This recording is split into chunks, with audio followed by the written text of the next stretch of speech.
ये ना बरं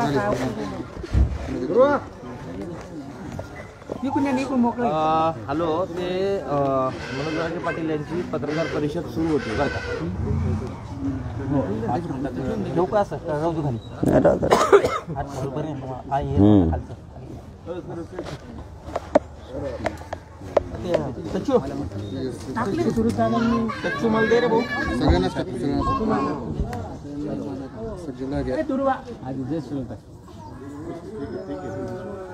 आमची दुर्वा दुर्वा दुर्वा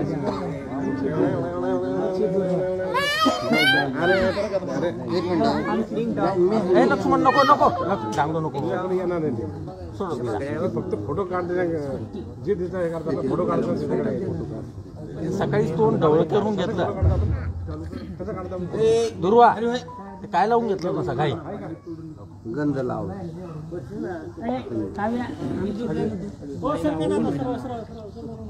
माझी बहिणी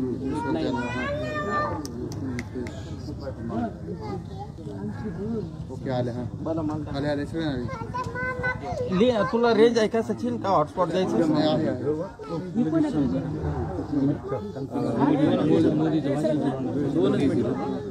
सरकारने आम्हाला थोडं व्हाईट बॅलन्स करणार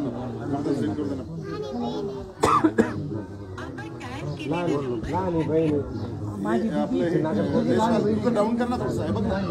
कसं लावला ना सेम त्याच्या लेवलला लावून लोकांची फ्रेम सारखी लागली त्याच्या लेवलला लावून ओके समोर लावून सारखी शेजारी शेजारी आम्ही जर सेट केलं पलीकडचं लावा सगळ्यांना सारखी थोडं उलट्या हेडफोन आहे का 5 मिनिटात प्रेस सुरू होती जवळ आहे. 5 मिनिटं थांबा थांबा तुमच्या तुम्ही म्हणता ना तसं बस का त्याला का 10 मिनिटं लेट तर लेट.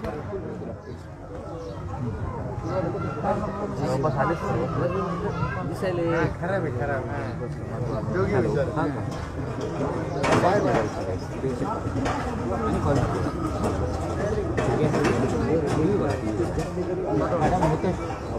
ओके सुरू होणे अगोदर हे करतो पाला. हो हो काल तुम्हाला किती आवाज दिले कोणतरी येऊ लागलं इतकं पण नाही राहायचं ते जवळ फ्रीजची लाईव्ह लिंक दिली मोदी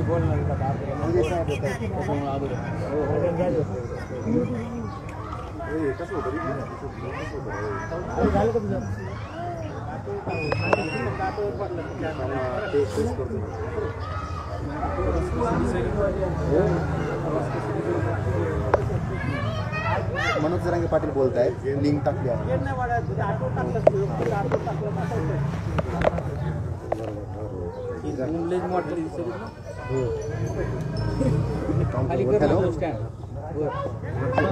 नाही ते ऑफिसचे आपले लोक खूप हुशार येतात ते बरोबर कट करून येतात बरोबर चेहराच येतो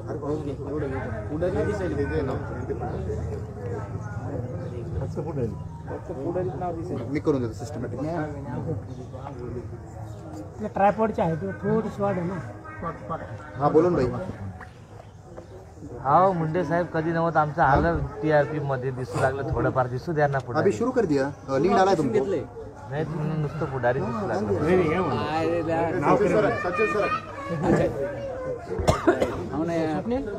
आहे का नाही बरोबर आहे का नाही? आताच आलो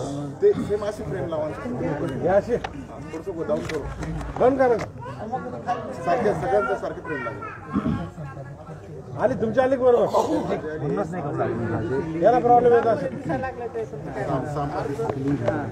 असं सांगायचं ना माझा कॅमेरा मध्ये या लागला बस का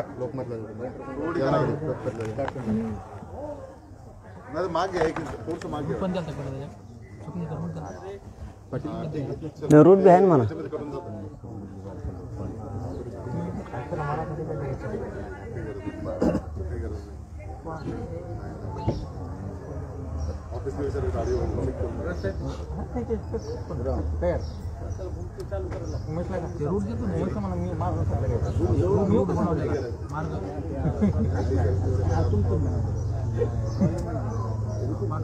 पुढचा उल्लेख नाही करत. हे सचिन बोल ना थोडंसं तिथे. ऑडिओ द्या बरं. Hello mic check hello hello येतो का आवाज? 1 2 3 4. हेडफोन लाव ना.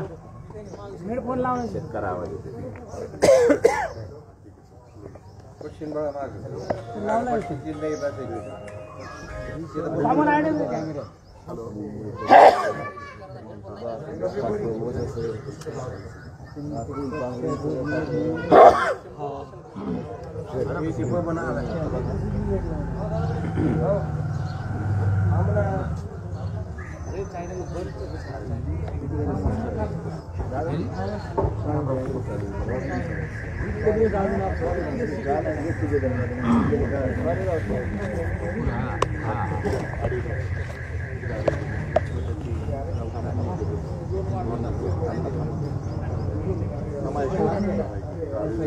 आउटपुट तिकडून दिला ना आपण ऑडिओ. हे बोल रहा है. तू बोल तुम्ही दोन. ऑडिओ कोणता दिला तू? बोलचा दिला का? लेपर नाही लावला संतोष? लावला की नाही? आवाज येतोय ना क्लिअर? पण यांचा आवाज दूर आहे म्हणून म्हणतो, नाही तर लावायचा असेल तर लावून टाक. बूम बंद आहे आपला. बूम बंद आहे. ऑडिओ दिला ना? ठीक आहे, जाऊ दे संतोष, जाऊ दे. हे घेतलं पुढं. रेडी सर, फेम दिले सगळे रेडी. तुम्ही कॉलेज बाकी कोणी यायचं बाकी होतं ना रे? आलं का? नाही आले सगळे. बाकीचे युनिटचे हे आले. नाही येतोय ना ऑडिओ? संतोष सामान आहे ना? झालं सगळं.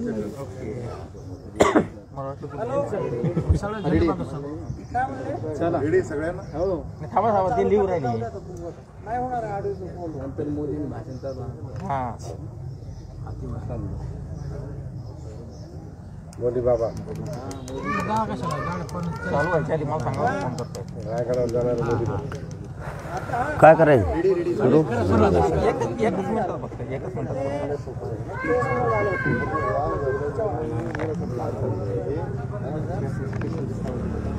सुरू होला क्या? हा दादा.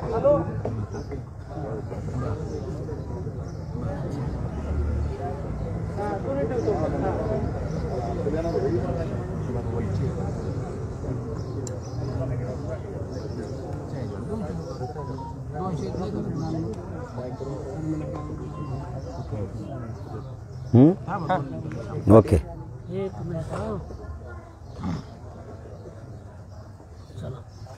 हॅलो सचिन, हा बोला. मला टाकशील तिथे दौरा टाकतो सर्वांना सापडलं. हे काय लगेच?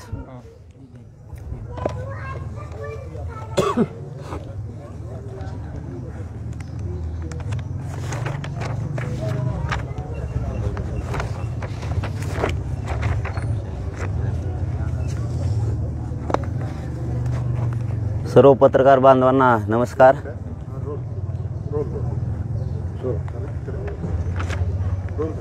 आज आपण यासाठी पत्रकार परिषद बोलवली की हे जे आंदोलन 4 ते 5 महिन्यापासून महाराष्ट्रभरात मराठा समाजाने उभा केलं. मराठा समाजाला जे 75 वर्षात 70 वर्षात जे मिळालं नाही ते या मराठा समाजाच्या एकजुटीमुळं आणि गोरगरीब मराठी एकत्र आले म्हणून हा मिळाला. कारण हा लढाच गरजवंत मराठ्यांचा आहे. ज्यांना गरज नाही त्यांचा हा लढा नाहीच आहे मुळात. गोरगरिबांना या लढ्यातून खूप मिळालं.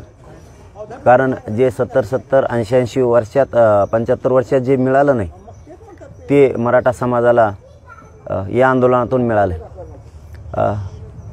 हेच मी आज समाजाला सांगण्यासाठी पत्रकार परिषदेच्या माध्यमातून समाजासमोर आलो आहे की आपण कधी काही खोटं केलं नाही, करणार पण नाही. कधी चुकीचं पाऊल मायबाप मराठा समाजाचा अपमान व्हावा असा एकही उचललेला नाही. म्हणून आपण आज माध्यमाच्या समोर येऊन समाजाला सांगतोय. माझी महाराष्ट्रातल्या मराठा समाजाला विनंती आहे की काही जाणून बुजून हे जे पाठीमागं आंदोलन आपण मुंबईला जायचं होतं त्या अगोदरही ट्रॅप रचलेले होते. त्या अगोदरही एक 20-25 दिवस रचले होते, परंतु ते त्यांचे षडयंत्र यशस्वी झाले नाही. मग शेवटचा ट्रॅप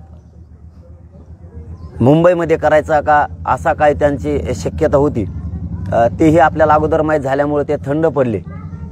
पुन्हा काय कसं बदनाम करायचं, काय करायचं, मला कसं बाजूला या आंदोलनातून सारायचं, कारण हा मराठा आरक्षणाचा विषय कायमचा आता मार्गी काढतोय, काढला नाही पाहिजे. कारण त्याच्या जीवावरती काही जणांचं, एक 10-20 जण आहेत, जास्त नाहीत त्या महाराष्ट्रभरात, ते सरकारची विरोधी पक्षांची सुपारी घेऊन कंटिन्यू बोलत राहतात. आणि त्यांचं म्हणणं असतं कधी काळी काय मिळालं काय नाही मिळालं, समाजात काहीतरी गैरसमज पसरायचा. परंतु ही लढाई त्यांच्यासाठी नाहीच आहे. त्यांना नाही मिळालं, पण माझ्या गोरगरीब करोडो मराठ्यांना खूप मिळालं. त्यांना पैसे पदं पाहिजे असतील, म्हणजे हा सुद्धा हे पाठीमागचा जे सोशल मीडियावरचा विषय चालू आहे, हा सुद्धा एक प्रकारचा ट्रॅपच आहे. कारण त्यांना कुठं मान सन्मान किंवा काही पैसे किंवा पदं पाहिजे असतील, ते नाही मिळाले की ते कुठं गोरगरिबांच्या या लढ्यांच्या विरोधात बोलतात. कारण त्यांचे बोलणाऱ्यांची पार्श्वभूमी समजून घ्या, पाठीमागची आम्ही घेतली, म्हणूनच आज प्रेस घेतली की याच्यात राजकीय आणि विरोधी दोघांचे पण हे लोक आहेत. यांना एकच विनंती आहे, याच्यामध्ये तुम्हाला सूट आहे, फक्त इथून पुढं तरी आपण आपल्या कार्यकर्त्यांना पक्षाच्या लोकांना दापा. कारण बहुतेक पक्षाच्या लोकांनी त्यांना बोलायचं सांगितलं आहे, तुम्हाला श्रेय घ्यायचं आहे, तुम्हाला श्रेय घ्यायचं तर घ्या, पण गोरगरिबांचं मराठ्यांचं खोटं बोलून वाटोळं करू नका. काही मिळालं नाही, काय झालं नाही. यात भरपूर सत्ताधारी आणि पक्षातले विरोधी पक्षातले सुद्धा लोक आहेत की जे बोलत आहेत जाणून बुजून, कारण त्यांचे कुठंतरी कमीपणा होतोय असं दिसतंय, कुठंतरी त्यांना मान सन्मान किंवा काय मिळवायचं होतं ते मिळालं नाही असं दिसतंय, म्हणून ते बोलत आहेत. परंतु तुमच्या मिळण्यासाठी माझ्या गोरगरीब मराठ्यांचं तुम्ही वाटोळं करू नका, म्हणून मी मराठा समाजासमोर या पत्रकार परिषदेच्या माध्यमातून आलो आहे. जर ते इथून पुढं गप नाही बसले तर मी त्यांच्या पक्षाच्या नेत्यासह आणि त्यांचं सुद्धा नाव घेणार आहे की ह्या पक्षाचा नेता यांना पुढं घालतोय आणि सोशल मीडियावरती चालवायला लावतोय. आज मात्र जर ते सावध झाले या 2-3 दिवसात तर बरं, नाही झालं तर हा माणूस कोण याचे आम्ही सगळे शोधत आणले. आमच्या लोकांना सुद्धा हे सोशल मीडियावर बोलणारे कोणाचे आहेत त्याचं नाव आणि त्याच्या पक्षाचं आणि त्याच्या नेत्यासुद्धा नाव घेऊन आम्ही जाहीर करणार आहेत की यांना ह्या ट्रॅपमध्ये, म्हणजे आम्हाला या आंदोलनाला बदनाम करण्यासाठी गोरगरिबांचं आंदोलन मोडलं पाहिजे. याच्यात दोघं पण आहेत, सत्ताधाऱ्यांचे पण आहेत आणि विरोधांचे पण लोक आहेत. त्यांनी थांबावं, नसता या 2-4 दिवसात पुन्हा मग आम्ही नावं डिक्लेअर करणार आहेत त्यांचे. यासाठी मी समाजाच्या समोर आलो आहे की मी इतका चिकाटीनं, मी माझी पाठ नाही थोपटत, पण इतक्या चिकाटीनं 24 घंटे रात पाठ एक करून गोरगरिबांसाठी काम करतो. आणि यांची इच्छा आहे की मी आंदोलनातून हटलो पाहिजे किंवा बाजूला निघलो पाहिजे. माझा करोडो मराठा म्हणत नाही तोपर्यंत मी हटत नाही, कारण माझा काही स्वार्थच नाही. इथं माझ्या गोरगरीब मराठ्यांचा स्वार्थ आहे, मराठ्यांच्या पोरात स्वार्थ आहे, म्हणून ही लढाई सुरू आहे. यांच्या पोटात खूप दुखायला लागले श्रेयासाठी, कारण 70 वर्ष जे झालं नाही ते झालंय. काही पक्षांना सुद्धा असं वाटतंय की 70 वर्ष झालं नाही ते आता होत आले. मग आता हे श्रेयासाठी बी ते विनाकारण काही पक्षांचे लोक मध्ये घुसवायला लागले, ते कार्यकर्ते घुसवायला लागले. विरोधी पक्षांनाही तेच वाटतंय काही की तेही आडवे घालते, त्यांना काय मिळालं. काही मराठा समाजाचे काही खूप जळणारे काही नेते आहेत, त्यांनाही वाटतं आपल्याला काय मिळालं नाही. म्हणजे समाजाचंच काम करणारे काही 10-15 जण आहेत, त्यांनाही वाटतं आपण इतके दिवस लढलो काहीच मिळालं नाही, तुम्हाला मिळालं नाही, त्याला आम्ही काय करावं, तुम्ही मिळू द्यायला पाहिजे होतं समाजाला. मग त्यांना असं वाटतं हा विषय संपवायला लागला आरक्षणाचा, मग आपल्याला काय राहणार आहे खाली, आपलं तर याच्यावरच दुकान चालतंय, सगळे यांचे दुकानं बंद झालीत. म्हणून माझ्या मराठा समाजाला मी सांगण्यासाठी आलो आहे की यांच्या ट्रॅपला मी घाबरत नाही, मोजीत बी नाही. यांचं षडयंत्र असू नाही ते फिडेंद्र असू, फक्त समाजासमोर काय मिळालं ते सांगायसाठी मी आलो आहे. आत्तापर्यंत मायबाप मराठ्यांना 57 लाख अनुदी ह्या आंदोलनामुळे मराठ्यांच्या गोरगरिबांच्या एकजुटीमुळे मिळाल्या. हे अंतिम सत्य हे 75 वर्षात झालं नाही, ते जवळपास 57 लाख, म्हणजे आता 60 लाखापर्यंत हा आकडा गेला असून 60 लाख गोरगरीब मराठ्यांचं कल्याण झालेलं आहे. हे 75 वर्षात का नाही झालं. मग काही विरोधी पक्षांचे बी सोशल मीडियामध्ये काही पुट्टे लिहित आहेत, त्यांचे काही सत्ताधाऱ्यांचे पण लिहित. अरे तुझ्या नेत्यानं तुझ्या पक्षानं का नाही केलं मग 75 वर्षात. हे आताचे सत्ताधारी आहेत, आता यांचं कुणाचं श्रेय घेण्यासाठी चाललंय तर सत्ताधाऱ्यातलेच काही लोक सुद्धा सोशल मीडियावरती उतरलेत. मग तुम्ही काय उपकार नाही केला, आता जे दिलं ते पण माझा मराठा समाज करोडोच्या संख्येनं लढलाय तेव्हा तुम्ही दिलंय. हे मराठ्यांचं श्रेय राहणार आहे पूर्ण, तुम्हाला कोणालाही मिळणार नाही. तुम्ही किती सोशल मीडियावर लिहिलं तरी 39 लाख, दुसरा मुद्दा 39 लाख मराठ्यांना आतापर्यंत प्रमाणपत्र मिळाले. या आंदोलनाचं यश नाही का, कोण सोशल मीडियावर लिहितोय तो भांगार. हे यश नाही काही 39 लाख लोकांचं कल्याण झालंय. हे आंदोलनाचं यश नाही, काय नाही मिळालं म्हणतात. तुला काय मिळायला पाहिजे होतं? पैसे, पद. तुझ्यासाठी आंदोलनच नाही आहे. हे गोरगरीब मराठ्यांच्या लेकरांसाठी आंदोलन आहे. ते मोठे झालेत, त्यांना खूप मिळालं गोरगरिबांना. हे सांगण्यासाठी पुन्हा मी याच्यावरती आलोय. 2000 आणि 2001चा कायदा हे ओबीसी आरक्षणासाठी झालेला आहे. तिसरा मुद्दा सांगतोय, त्या कायद्यात जर एखादी व्याख्या घालायची असेल तर तो कायदा दुरुस्त करावा लागतो. 2001चा कायदा ही ओबीसींना आरक्षण देतोय. मग 2001च्या कायद्यानुसार 2006, 2004, 2008, 2014चे कायदे, 2012चे कायदे तयार झाले. 2001च्या कायद्यानुसारच नवीन शासन निर्णय जर घ्यायचा असला तर नवीन काय असेल तर शासन निर्णय घ्यायला लागतो. सगळ्या सोयऱ्यांना शासन निर्णय घेतला असता तर ते उडालं असतं. मग मराठ्यांना ओबीसीत आरक्षण द्यायचंय, ते खास करून मराठा बांधवांना सांगतोय. ओबीसीत आरक्षण द्यायचं. मराठ्यांच्या कुणबी म्हणून नोंदी सापडल्यात, त्या दुरुस्ती 2001च्या कायद्यातच व्हायला पाहिजे, तरच ते चॅलेंज होत नाही किंवा ते उडणार नाही. आणि आपलं चॅलेंज झालं तर ओबीसीचं सगळंच आरक्षण उडतंय मग, कारण आपण सुद्धा ओबीसी आरक्षणात येत कुणबी म्हणून. आपलं जर उडणार असलं तर त्यांचं सुद्धा 2001च्या कायद्यानुसार, 1967च्या कायद्यानुसार, 1990च्या कायद्यानुसार, मंडल कमिशननुसार सगळं उडतंय मग त्यांचं सुद्धा. त्यांचंही काही राहत नाही. म्हणून त्या दिवशी मुंबईला गेल्याच्या नंतर आपण इथूनच सांगितलं होतं की 54 लाख नोंदी सापडल्या, त्या प्रमाणपत्र द्या, त्यांच्या परिवाराला द्या. तर माझी मराठा बांधवांना विनंती आहे, 54 लाखांना प्रमाणपत्र त्यांनी वाटप करत आणले जवळपास. पण 54 लाख ज्या नोंदी सापडल्यात, ही 5वा मुद्दा सांगतोय, 54 लाख नोंदी सापडल्यात. ज्यांच्या नोंदी सापडल्यात त्या बांधवांच्या परिवारांना अर्ज करणं आवश्यक आहे. आता तुम्ही अर्ज करा, तुम्हाला सगळ्याला प्रमाणपत्र मिळून जातील. गावोची गावं निघायला लागले. मग आपण सांगितलं होतं की ते 54 लाख नोंदी त्यांना प्रमाणपत्र द्या आणि त्यांच्या परिवाराला पण द्या. तर परिवाराने अर्ज केले, त्यांचे पण निघायला लागले. असे कित्येक तरी गावं आहेत की ते गावोचे गावं निघायला लागलेत. आपण सुद्धा ज्यांच्या नोंदी निघाल्या त्या परिवाराने तातडीने अर्ज सादर करा आणि आपण आपले प्रमाणपत्र काढून घ्या. आपण सांगितलं होतं मुंबईला शांततेत जाणार आणि शांततेत आरक्षणच घेऊन येणार. आम्ही मोकळे माघारी येणार नाहीत. आरक्षण म्हणजे काय तिथं घमेल्या ठेवलेलं होतं की एखाद्या म्हणून गुन्हीत घेऊन यायचंय? आरक्षण म्हणजे हे कायद्याचं राज्य आहे. तुम्हाला कायद्यात दुरुस्ती करावं लागेल, त्याचा अध्यादेश काढावा लागेल, तरच मराठ्यांना कायमस्वरूपी टिकणारं आरक्षण मिळणार आहे, नाही तर मिळणार नाही.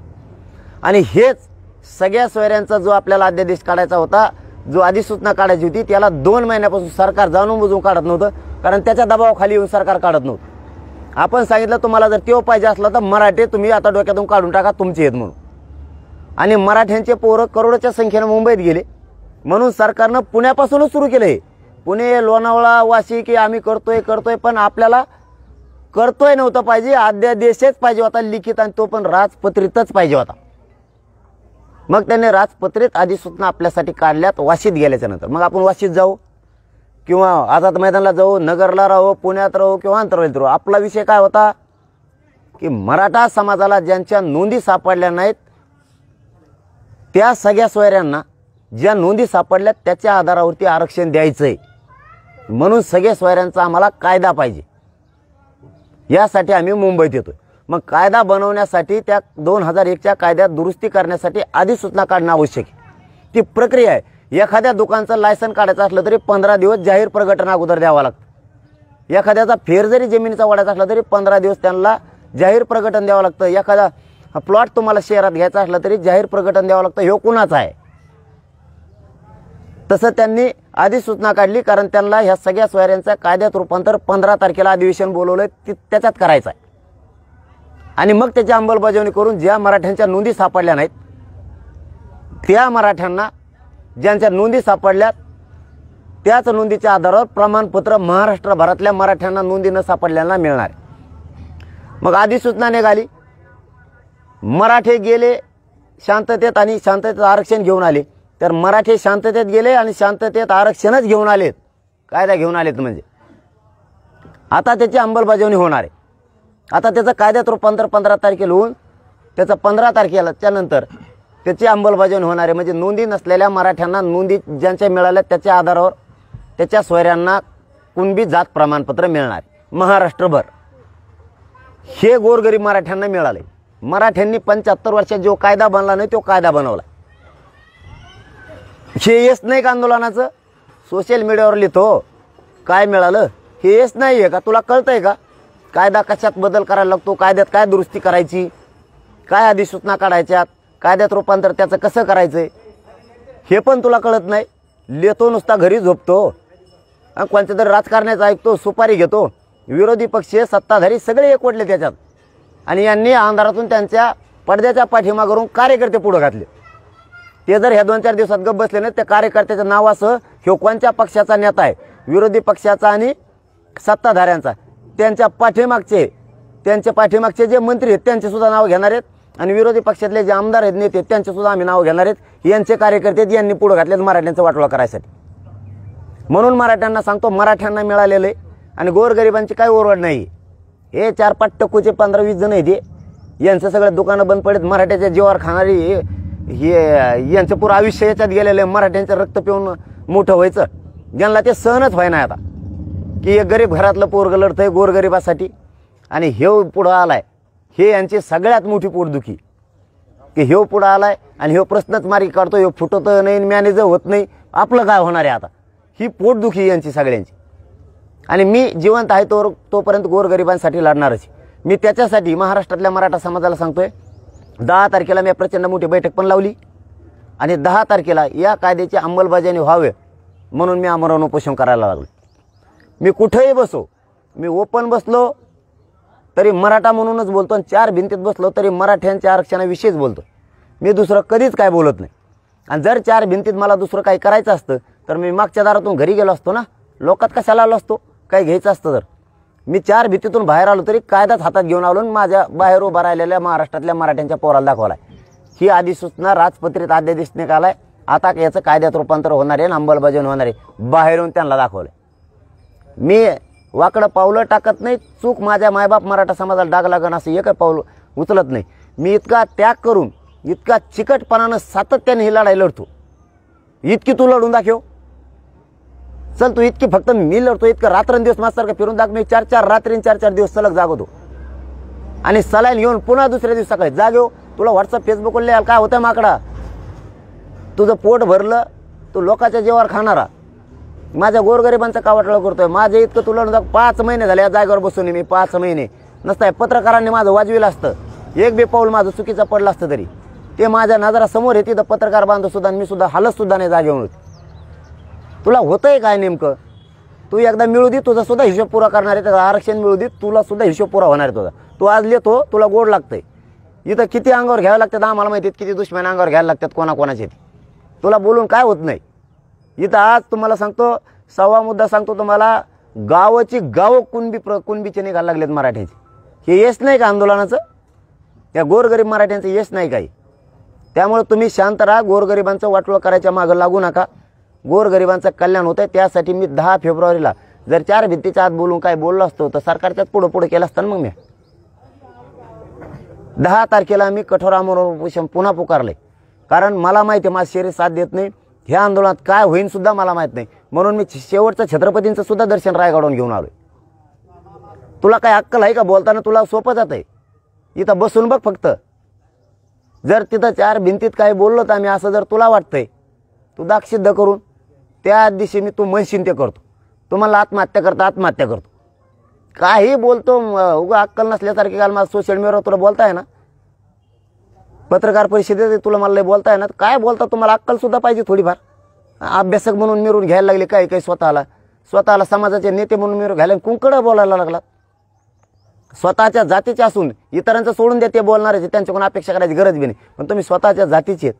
हां, तुम्ही एक काम करा ना, तुम्ही त्याच्या दुरुस्ती काय करायची सांगा, तुमची काय व्याख्या सांगा, तुम्हाला अभ्यास तो कायदा किती मजबूत होईल यासाठी करा. ते सोशल मीडियावर लिहितो, लय शहाणा समजतो स्वतःला, मराठ्यांचा आहे. तू इकडे येऊन सांग, 10 तारखेला ये, तुम्हाला आव्हान आहे सगळ्या अभ्यासकांना. बाकीचे तर बिचारे तिकडं महाराष्ट्रातले ते मजबूत बाजू मांडणार आहेत त्यांच्यात काय दुमत नाही, ते मजबूत बाजू मांडणार आहेत त्यांची आणि ते कायदा बनण्यासाठी त्यांची व्याख्याही देणार आहेत. आणि मजबूत कायद्यासाठी कोणाकोणाचं काय दुखतंय ना, त्यांनी इथे येऊन सांगा.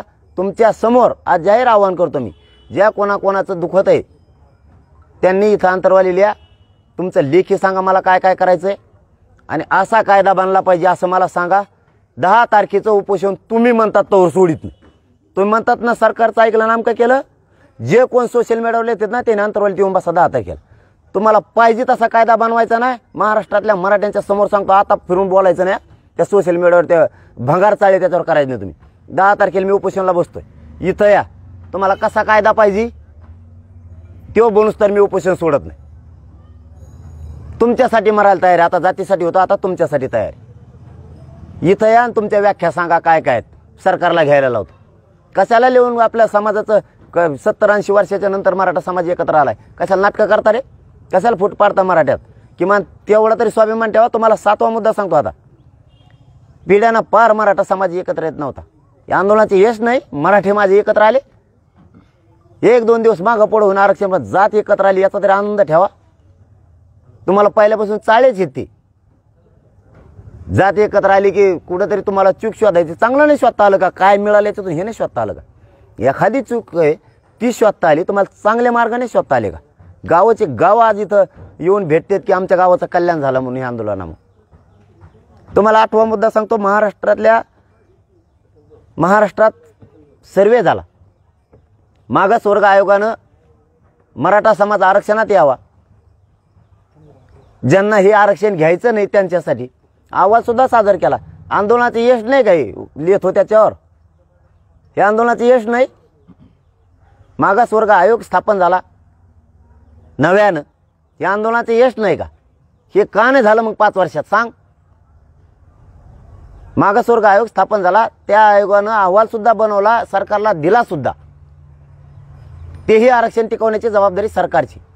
सगळे सोयऱ्यांच्या अध्यादेश अधिसूचनेची कायदा पारित करून ते टिकवण्याची जबाबदारी सुद्धा सरकारची.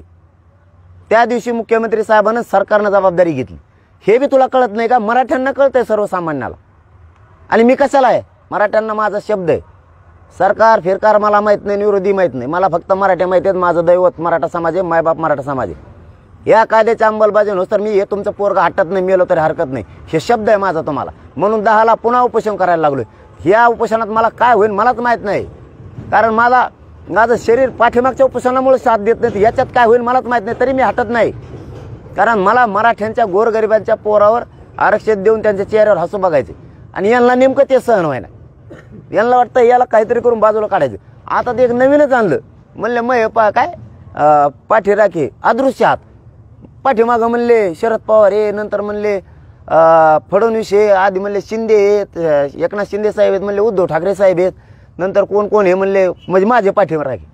त्यांनी सगळं चाफून बघितलं, कुणीच नाही. कारण मी कोणाला ऐकतच नाही, मी माझ्या फक्त समाजाचं ऐकतो.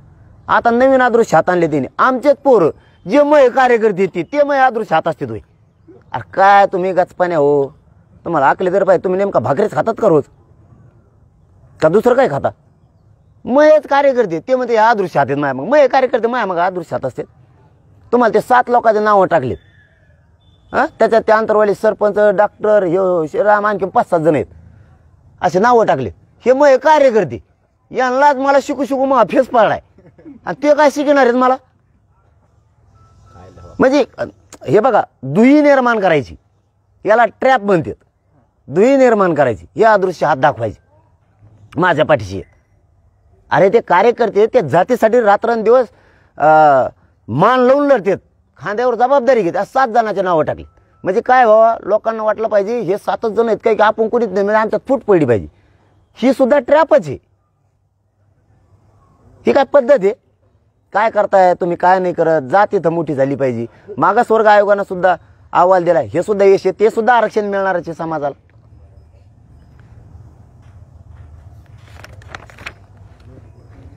शिंदे समिती गठीत होत नव्हती कुणबी प्रमाणपत्र सापडण्यासाठी.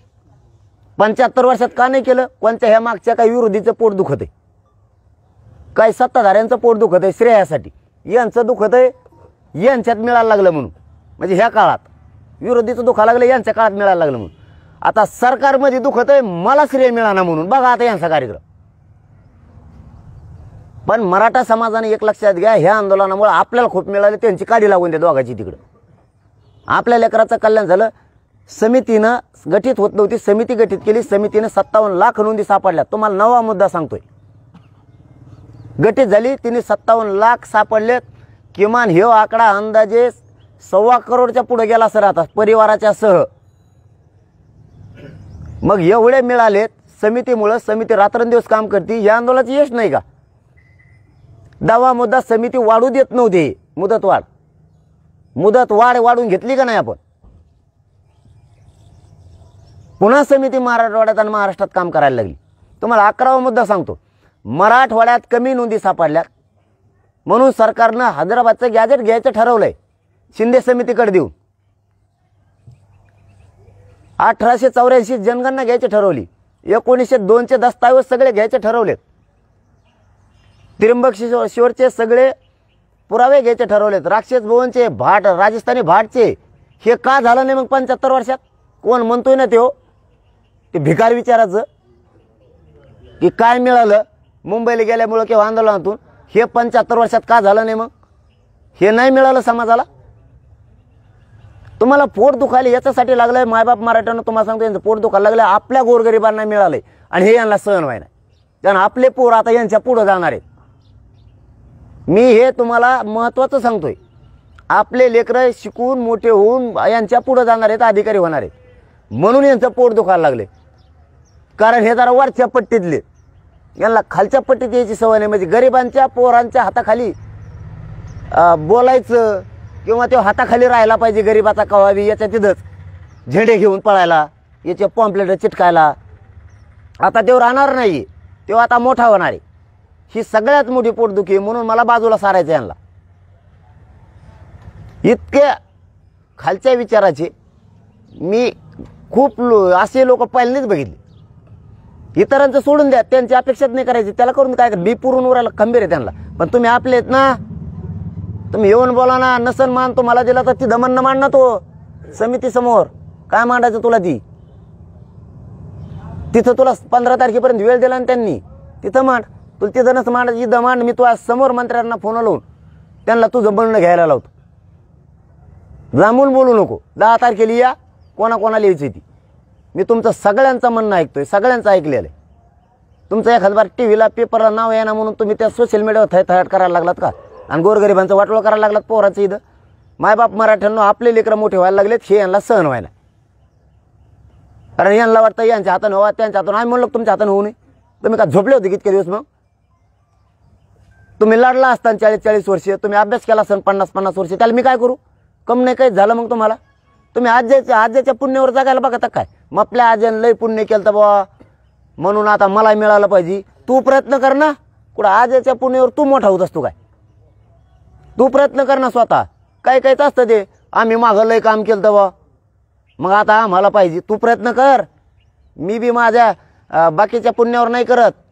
एखादा जर कार्यक्रम पाठीमागं केला तर त्याच कार्यक्रमाच्या जीवावर आज नाही करीत. मी आज पुन्हा लढायला तयार होतो. मी मागच्या पुण्यावर नाही लढत. मी दैनंदिन जीवनात इथं रोजचा रोज त्याग करतो तेव्हा हे मिळतंय. तू मागचं सांगू, तू 20 वर्षापूर्वी केलेलं त्या पुण्यावर आज होत असतं का? आज बी तुला पुण्यच करावं लागेल तेव्हा मिळेल. तुला आजही लढावचं लागेल तेव्हा मिळेल. तू मागं एकदा कवा लढावा होता, कोणाच्या ध्यानात नाही राहिलं तेव्हा. 70-80 वर्षापूर्वी कवा लढावा होता कोणाला माहिती? तू लढला 70 वर्षापूर्वी. आता तू वय किती पाहिजे? मग 140 तरी पाहिजे ना. तू आता हे 35 वर्षाचा काय बोलते तर काय नाही, एडपाटावणी कोणकडे बी. तू रोज लढायला लागेल तेव्हा मिळेल तुला. तू मागच्या पुण्यावर नाही मिळू शकत तुम्हाला. हे सुद्धा मराठ्यांच्या आंदोलनाचं यश झाले. शिंदे समितीने काम केलेलं. देवदेवतांच्या सगळ्या संस्थांचे त्यांनी आता पुरावे घेतलेत. 33-34 ते घेत नव्हते. घेतलंय का नाही घेतलं हे 12वा मुद्दा आहे. कमून नाही घेतलं 75 वर्षात. ते फक्त पीक पाहणी अहवालात तपासायचे समिती. 14 नंबर तपासत नव्हते. जन्मदाखले घेत नव्हते. हे 4 घ्यायला लागलेत. हेच आंदोलनाच्या गोरगरिबांचं यश आहे. तुमचं नसन रे. तुम्हाला वाटतंय काय नाही मिळालं. तुम्हाला नाही मिळालं. तुम्हाला पैसे आणि पद पाहिजे होते. मी आहे तर तुम्हाला पैसे नाही पद नाही. तुमचं दुकान बंद. आणि आता तर तुम्हाला उघडच पाडणार आहे. तुमच्या मागच्या नेत्याला सुद्धा उघडं पाडणार आहे मी.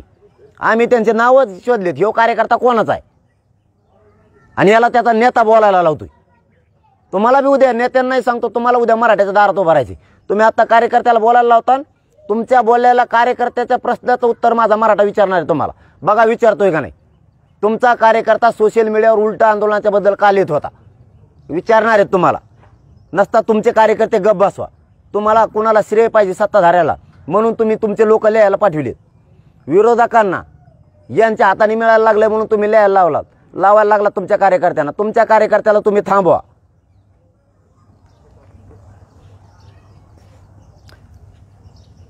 याचा 13वा मुद्दा झालाय आंतरवालीसह महाराष्ट्रातल्या केसेस मागे घ्यायचं सरकारनं लिहून दिले. ती प्रक्रिया सुरू झाली. हे यश नाही का आंदोलनाचं? काहीच नाही मिळालं म्हणतो. हे आंदोलनाचं यश नाही का? तुम्हाला 14वा मुद्दा सांगतो. ओबीसीच्या सगळ्या सवलती मराठ्यांना लागू केल्याला शासन निर्णय घेतलाय. हे यश नाही का? तो एका डोळे गेले का? तुला वाचता येत नाही का? भंगार सगळ्या दुनियाचा तू. गोरगरिबाच्या अन्नात माती घालू नका. तुम्हाला सांगतो तुम्ही तुमचं लढायचं, तुम्हाला काही बोलायचंय. आंदोलन संपल्यावर मला 2 तोंडात आणा. पण आत्ता नाही. आत्ता कोणाला मान मिळाला नसेल तर मी तुमचे सगळ्यांचे महाराष्ट्रातले जे दुःख आले त्यांची आज दिलगिरी व्यक्त करतो. पण सध्या चपढप कोणी करायची नाही. सध्या समाजाचं आंदोलन आहे. समाजाचे पोरं मोठे करायचेत. यासाठी आंदोलन आहे, तुम्हाला मोठं करण्यासाठी नाही. जर माझ्याकडून कोणाबद्दल मन दुखाला असेल तर मी आज जाहीरपणानं तुमची दिलगिरी व्यक्त करतो. पण तुम्ही याच्यात दुही निर्माण होऊ देऊ नका आणि गोरगरिबांचं वाटोळं होऊ देऊ नका. नसता तुम्हाला गोरगरिबाचे लोक आता सोडणार नाहीत. हे पण पुढचं बी सांगून ठेवतो लगेच. आता दिलगिरी व्यक्त केल्याच्या नंतर तरी कोणाचा मन दुखावला असेल, कोणाला बोललो नसल बोललो, गर्दी आहे, तानापाणी आहे, मला सगळ्याला डोकं लावावं लागतंय, सगळेच एकट्यालाच वाढायला लागतंय. मला ट्रॅप मीच घेतोय अंगावरती. सरकारशी मलाच बोलायचंय. सगळ्या कायद्याबद्दल मलाच सांगायचंय.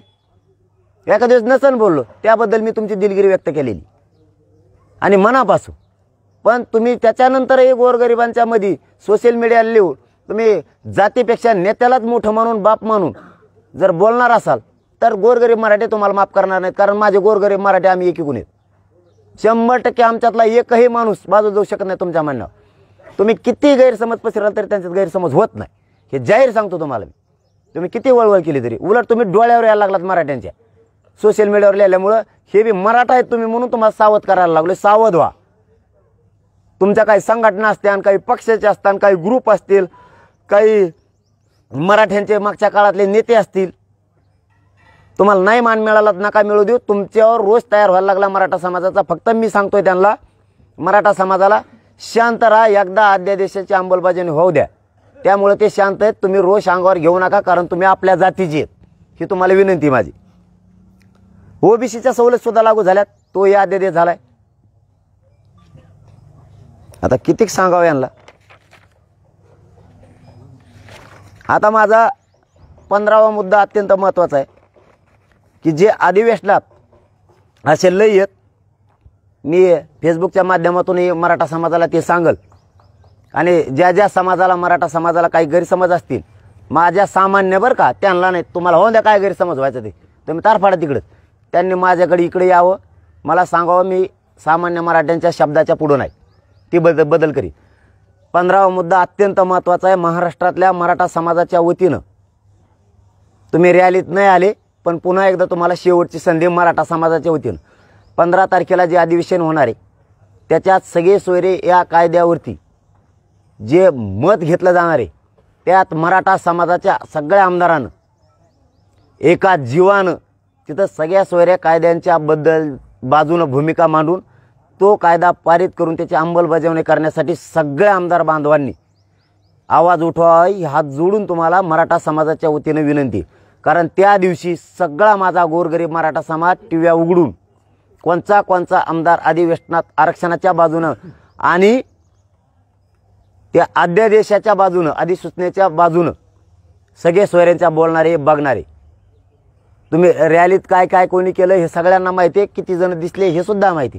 ही तुम्हाला शेवटची माझ्या मराठा समाजाच्या वतीनं विनंती आहे आणि संधीसुद्धा आहे की आपण सगळ्यांना, मराठा समाजाच्या सगळ्या आमदारांनी आणि मंत्र्यांनी एका ताकदीनं, एका जीवानं हा कायदा पारित होण्यासाठी बोलावं.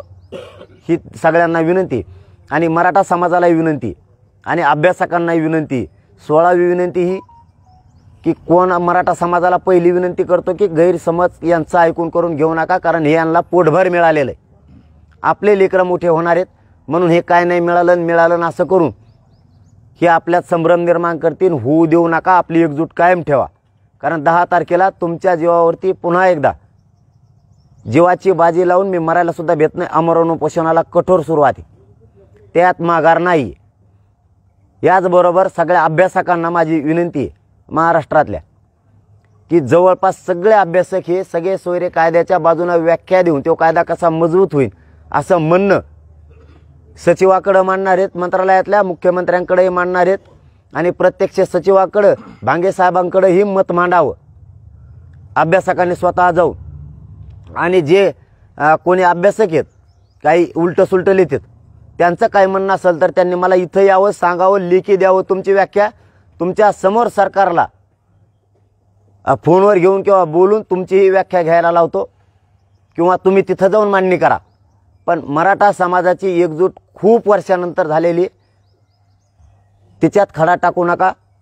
आणि तुम्ही विनाकारण तुम्हाला डाग लागल कायमचा. मराठ्यांची एकजुटीत तुम्ही काड्या घातल्या, तुमचं जीवन जगताना तुम्हाला डाग लागू देऊ नका की मी ही मराठ्यांची एकजूट झाली होती, हिच्यात फूट पाडायला खूप प्रयत्न केले.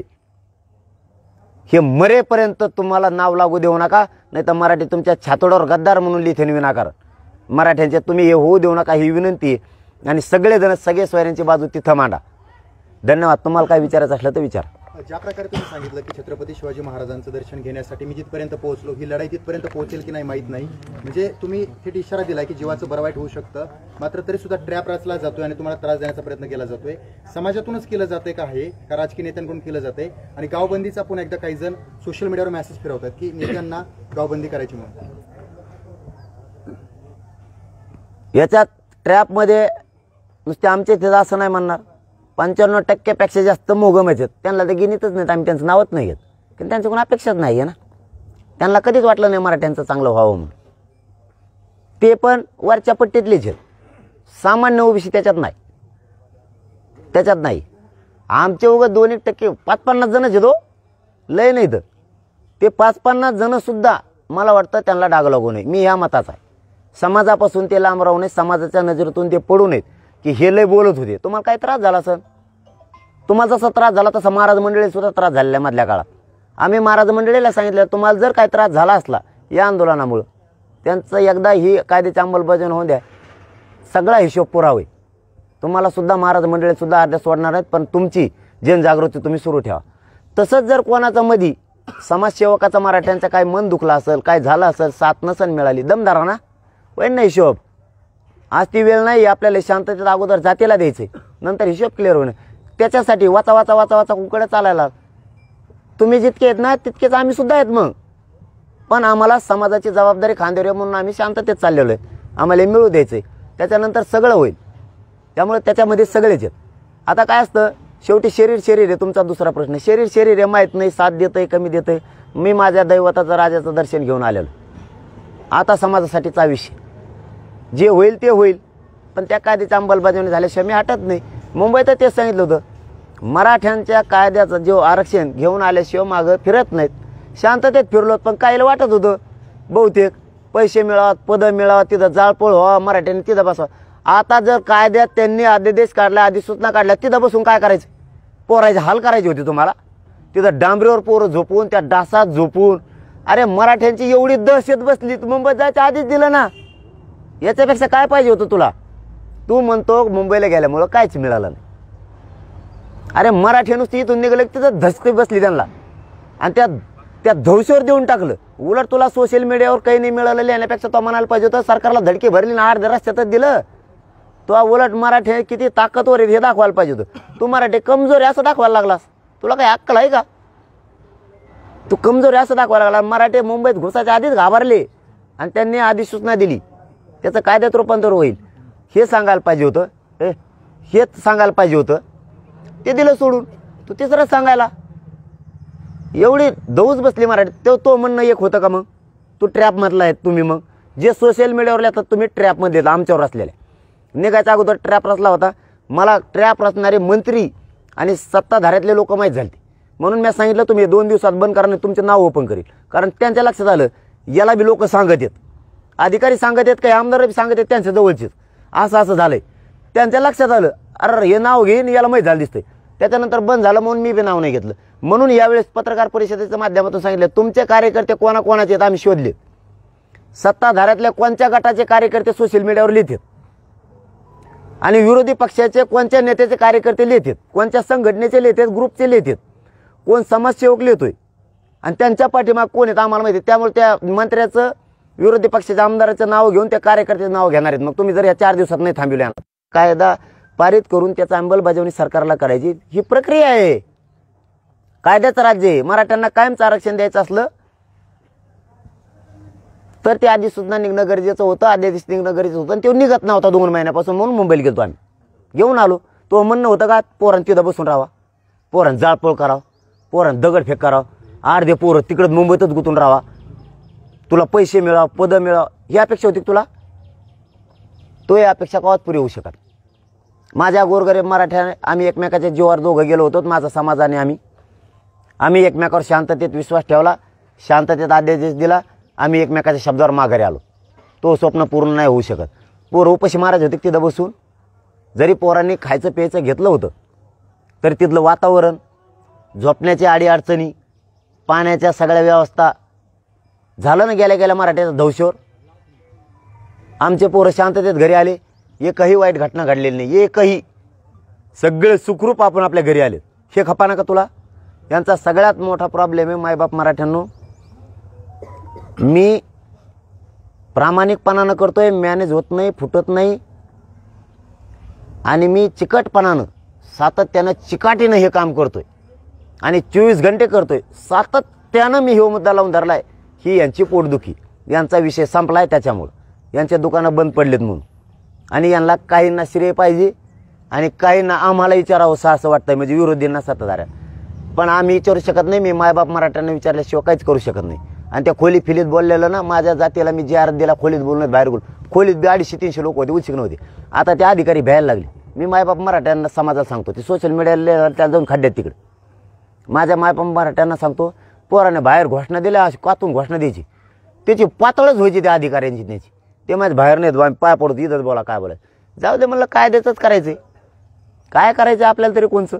हात घेऊन आज काय त्याने बॅगा भरून आणल्या होते आणि पैसे घेत असतो, त्या थोपाट फोड असतं मी पैसे घेऊन आला असतात.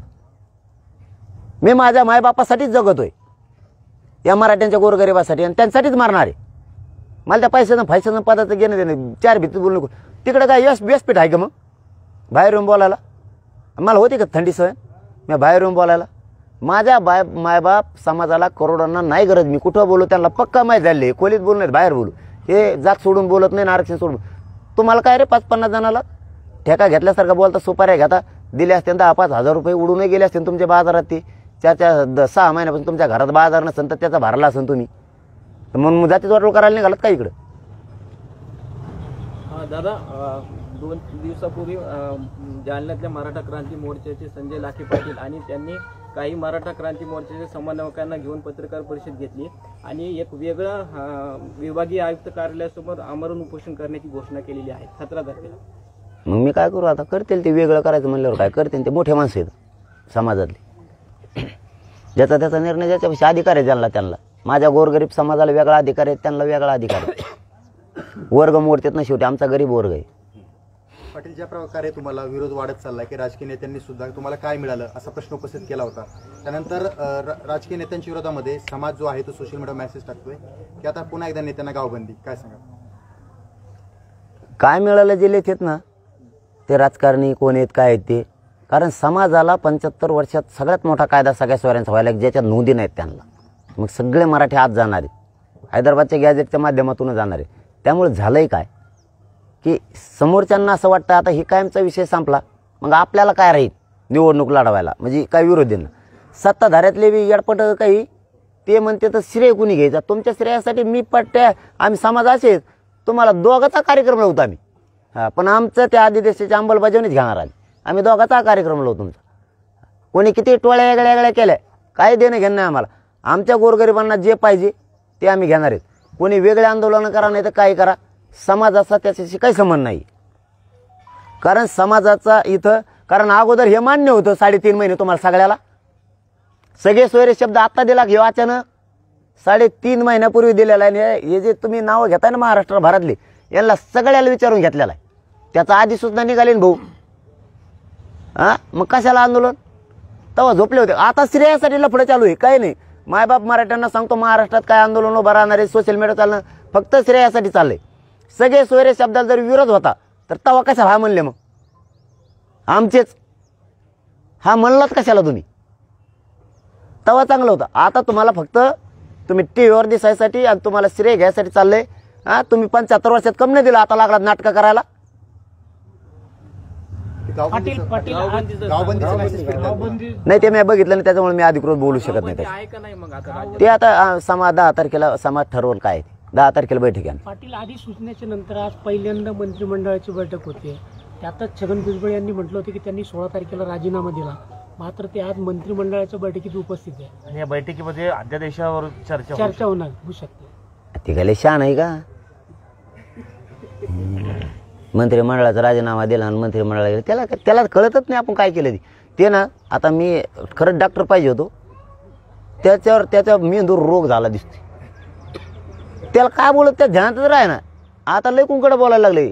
त्याचा सगळ्यात मोठा प्रॉब्लेम काय आहे, गोर गरीब मराठे हे ओबीसीत जात नव्हते, हे गेले. तर 57 लाख गेलेत. आता याचा आकडा लाखात गेलाय परिवाराचा. त्याच्यामुळे हे करोडच्या पुढं चालला. आता ती एकूण धाके हे सगळे सोयरे आले, ते म्हणतो मग एवढंसं गरीबाचं पोरग लढलं आपण किती मोठाले होतो, आपण हरलोतच ना मग ओबीसीत गेलं. त्यामुळे ते ना ते रच्ची झोपत नाही वाटतं. मी डॉक्टर असतो त्याचं मी तपासायला गेलो असतो मी ते आता हो ना.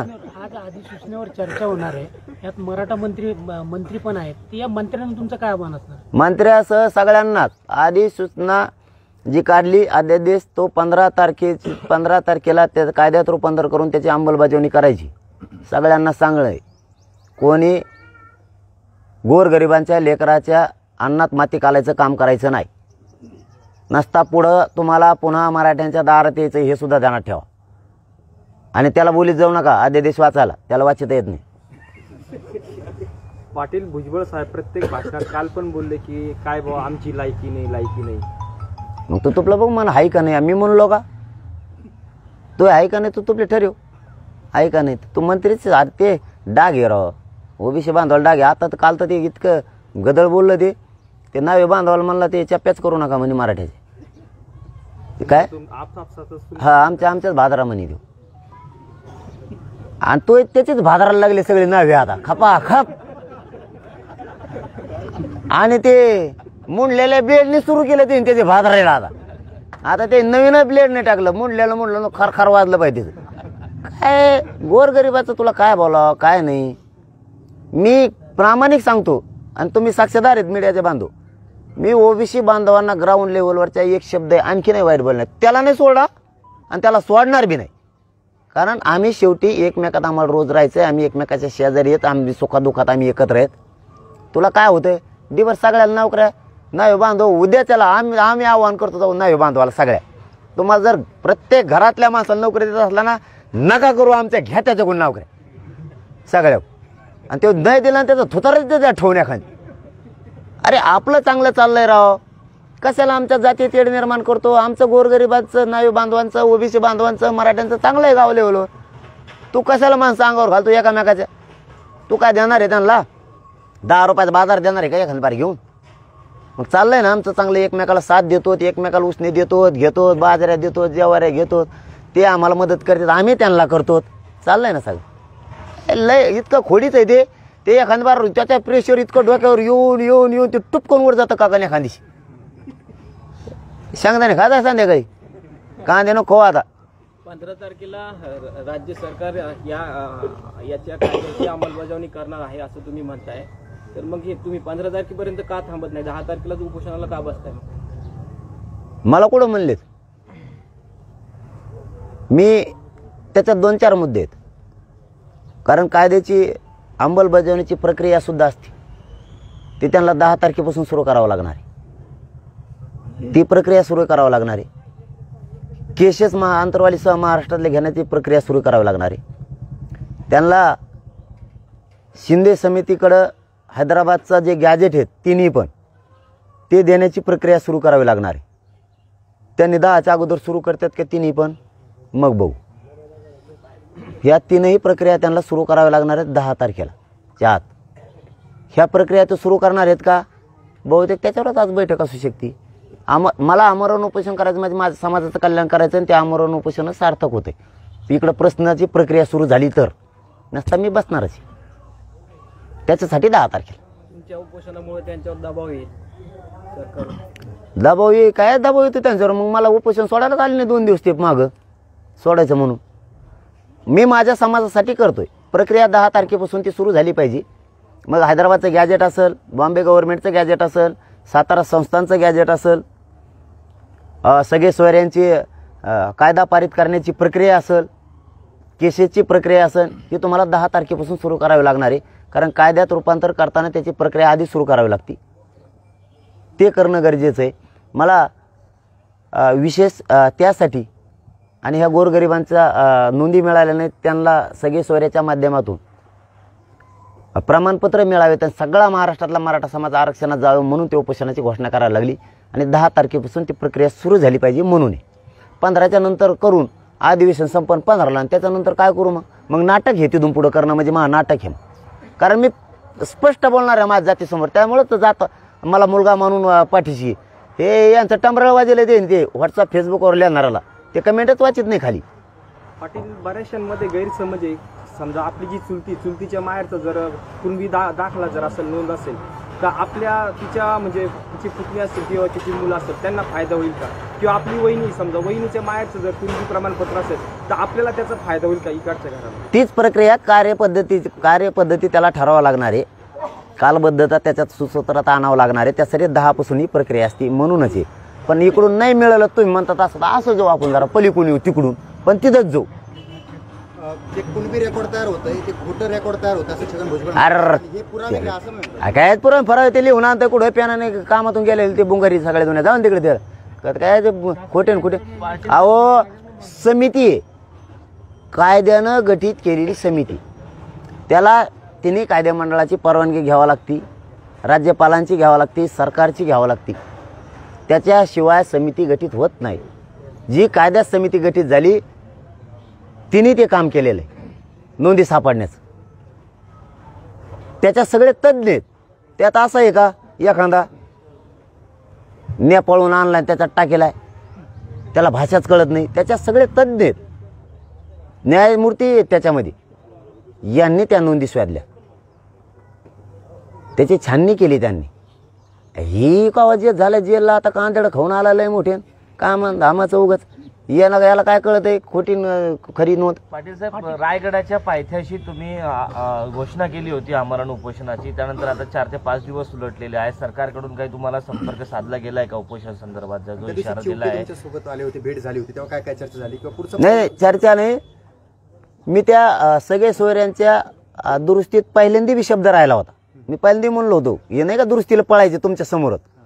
ते मी एक व्याख्या दिली की ती तिसरंच लिहायची त्याच्यात आणि म्हणायचं दुरुस्तीला पाडलेलं. अरे म्हणलं तुम्ही आणतच नाही काय दुरुस्ती फिरुस्ती रे. तेच दुरुस्तीचं त्यावेळेस सांगितलं होतं. आता त्यांनी सांगितलं की ती दुरुस्ती पुन्हा घेतो. ते दुरुस्तीचा कागद दिला. या चेक्याच्या बाबतचे कॅवेटचा विषय होता. त्याबद्दलही त्यांचे ॲडव्होकेट जनरल ते उभा करणं गरजेचं आहे. ती व्याख्या पण दिली त्यांच्याकडे त्या दिवशी. हैदराबाद गॅजेटच्या बद्दलची पुन्हा एकदा त्यांजवळ सांगितलं की तुम्हाला ते शिंदे समितीकडे देऊन त्याला शासकीय दर्जा देऊन ते तुम्हाला घ्यावं लागणार आहे. याबाबतच बोलणं बाकी काहीच नाही. मराठा सोडून बोलणंच नाही बाबा. मग काय सांगा तुम्हाला. पाटील यापूर्वी तुम्ही नेत्यांचे नावं जाहीर कराल असं म्हटले होते. आजही तुम्ही गंभीर आरोप केलेले आहे. मात्र तुम्ही नावच जाहीर करत नाही. ते गप बसले ना हो. ते मुंबईला जाताना कोण कोण होते ते बोलले त्या आम्हाला ट्रॅपमध्ये कसे घुसणार होते. ते आमच्यात घुसणार होते. आम्हाला न बोलता मागच्या मागे जाणार होते आणि म्हणणार होते आम्हाला बोललेच नाही, आम्हाला रॅलीच बाहेर होय म्हणले. आणि मग ते नाराज दाखवायचं म्हणजे ट्रॅप होता. आणि इकडे प्रेस घ्यायला लावायची, मराठ्यांच्या विरोधात रान उठवायचं. पण तो बी आला नाही आणि त्याच्या नेत्याला ओळखलं हे येडपट हे खापकून नाव घ्यायला बसले. त्यामुळे आणि आपलं खरं आहे आता बी शोध लागला आम्हाला. आम्ही गपकून बसलो मुंबईपर्यंत आत्तापर्यंत. ह्यो सोशल मीडियावर लिहिणारा कोण आहे, ह्यो कोणाचा कार्यकर्ता आहे, सत्ताधाऱ्यातला कसं काय आहे, ही गट आमच्या गटाचा कसं काय आहे, मग इकडचा कसं काय कोणचं काय आहे ना. त्यांना आम्ही जाहीरपणानं सांगितलं की तुमची मळमळ कशाची आम्हाला कळलं आहे. काहींना श्रेय घ्यायचं आहे, काहींना वाटतं मग आपल्या काळात काय राहिलं आपण कशावर करायचं, मग हे ढिल्लं ठेवायचं. म्हणून तुम्ही तुमच्या कार्यकर्त्यांना नीट सांगा. 2-4 दिवसात नाही 2-4 दिवसांना ओपन करणार आहे. कार्यकर्त्यासह तुमच्या त्या मंत्र्याचे, विरोधी पक्षाच्या आमदारांचे, हे लोक कोणाकोणाचे त्यांचे. तुम्ही मराठ्यांच्या विरोधात सरकारची सुपारी घेऊन कसं रान खोटा गैरसमज करायला लागलात. खरं तर मी आता माझ्या समाजाला सांगितलंय, तुम्ही खोटं काय पेरायला लागलात हे मात्र त्या नेत्यानं, त्या मंत्र्यानं कार्यकर्त्याला कशासाठी बोलायचं सांगितलं मराठ्यांच्या विरोधात हे मग सांगणार आहे. पाटील काही जिल्ह्यातले पण नेते येत आहेत. अरे मग मी आता ते सगळंच काढतो बिराड. आता जन आप खेलच करेंगे आप, उनका बिन आपला बिन कोण दे खेळ. तुम्ही इशारा दिल्यानंतर, उपोषणाच्या इशाऱ्यानंतर सरकारकडून काही तुम्हाला सांगितलं उपोषण करू नका किंवा आपण त्या प्रक्रिया सुरू आहे असं काही सांगण्यात आलंय का तुम्हाला? नाही तुम्हाला संपर्क साधण्यात आलाय? नाही नेटवर्क जे आम्ही दादा 10 तारखेपर्यंत रेंजच नाही इथं. दादा 10 तारखेपर्यंत तुमचा दौरा कसा असणार आहे? मी दौरा सांगतो आता 1 मिनिटात, मग आपण थांबूयात. आता दौरा आहे का? हां, 6 फेब्रुवारीला आंतरवालीहून शिक्रापूर मार्गे आळंदीला मोठा कार्यक्रम आहे, चाकणला आहे, नियोजित कार्यक्रम आहे. सायंकाळी 6 वाजता आणि आळंदीत मुक्काम किंवा आसपासच्या तिथं शहरात 1-2 ठिकाणी तिथं मुक्काम आहे. 7 फेब्रुवारीला आळंदीहून चाकण मार्गे, खोपोली मार्गे, पनवेल मार्गे कामोठ्याला सकाळी 11 वाजता 7 फेब्रुवारीला मोठा कार्यक्रम आहे. मला वाटतं नवी मुंबईत पण छोटा आहे, चेंबूरला पण हे छोटा कार्यक्रम नियोजित आहे. त्यानंतर नवी मुंबई चेंबूर मार्गे शिवाजी मंदिर दादरला कैलासवासी शशिकांत आप्पा पवार यांचा प्रथम पुण्यस्मरण आहे. त्या कार्यक्रमाला, कारण ते दुःखाचा कार्यक्रम आहे त्यामुळं आम्ही तिथं जातो आहे. आणि त्यानंतर सायंकाळी 6 वाजता तो कार्यक्रम आहे दादर शिवाजी मंदिरला. त्याच्या अगोदर 5 वाजता वकील बांधवांची बैठक आहे मुंबईत. त्यानंतर 6च्या नंतर जो शिवाजी मंदिरचा कार्यक्रम होईल त्याच्यानंतर 8 वाजता बहुतेक ते नाही आलं त्यांचं वेळापत्रक, पण तिथल्या पूर्ण मुंबईतल्या आयोजकांची बैठक जी आत्ता आंदोलनाच्या वेळेस होती त्या पूर्ण आयोजकाची, फक्त आता कुठंही काय त्याचा पत्ता नाही आला. म्हणजे 7 तारखेला दिवसभर आणि रात्रीसुद्धा 2 वाजेपर्यंत कार्यक्रम आहे 7 तारखेला.